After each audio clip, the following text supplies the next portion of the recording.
Kyrie shoes, man. Mga original to, man. Tignan mo, mga brand new po, okay po. Damn, ganda, man. Ang presyo niya ay guys, it's me Lucky, guys. So for today's video, samahan nyo nga pala kayo magpunta sa Value Village.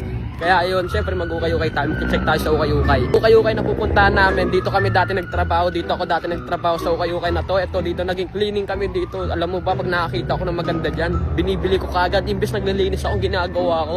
Nagtitingin-tingin lang ako, pero pag nakakita ako ng mga magaganda, guys, binibenta ko ng mahal yan. Sobrang ano dito, ang dami dito magaganda. Pero ngayon hindi ko lang alam kung marami pa rin. Ito guys, nandito na nga pala tayo. Kaya guys, samahan niyo ako magtingin-tingin sa mga sapatos. Ito pa lang, purse ko pa lang. Oh my days, tignan nyo to, ang ganda. Tignan nyo to guys, oh, Nike agad. Tignan nyo naman yan, napaka-solid na ito. Ang presyo niya ay nagkakalaga ng $25. Damn, pero mukha na siyang pudpud. Mga pudpud na, kaya yun, tignan ang dami mga sapatos dito. Pati Kyrie shoes, man. Mga original to, man. Tignan mo, oh, brand new po, okay po. Damn, ganda, man. Ang price niya ay nagkakalaga ng $20. What the frick? $20. Size 10. Size 10? Ang size nga pala nito, guys, ay size 10.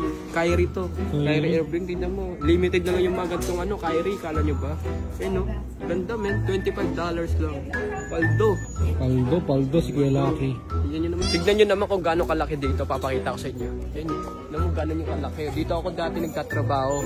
Dito ako lagi nagtatrabaho. Itong mga to. Dito yung mga yan, nililinisan ko yan. Tapos bawat linis ko dito, tamang tingin lang ako. Ganun yung gusto ko eh. Linis, pero ganun. Pero ang shift ko noon ay panggabi. Tapos na yung store. Tapos na siya. Tapos kami na naglilinis hanggang may taas to may taas. And then nililinisan namin mga 2 hours lang, tapos na kami. Sa dami niyan at sa kalaki niyan, tignan mo, ang dami mo pwedeng pagpilian dito, men. Kahit anong gusto mo makikita mo dito. Like, oh my days, bro. Kasi dito karamihan dito mga magaganda during mga Monday, Tuesday, mga basta weekdays siya, pero pag weekend ubusan niya kasi walang mga pasok yung tao, so nagpupuntahan sila dito. Laging maraming tao dito eh. Yun naman yun, nakikita nyo ba yan? Jordan. So guys, nakakita ko ng Jordan dito, Jordan yan, boy! Tingnan mo naman yan, ganda, men. Kulay red. And ang presyo niya ay nagkakalaga ng $14, bro. May good sa sa Pilipinas, mga like $600. Ang size niya ay size medium. Ang ganda, men.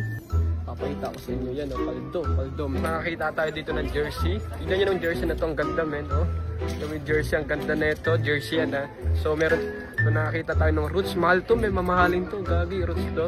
Ang presyo niya ay $16, pero ang total presyo na ito mga nasa like $70 to $80, I think. Look at the cap, yo. Ang ganda, men. Kulay blue, dark blue siya.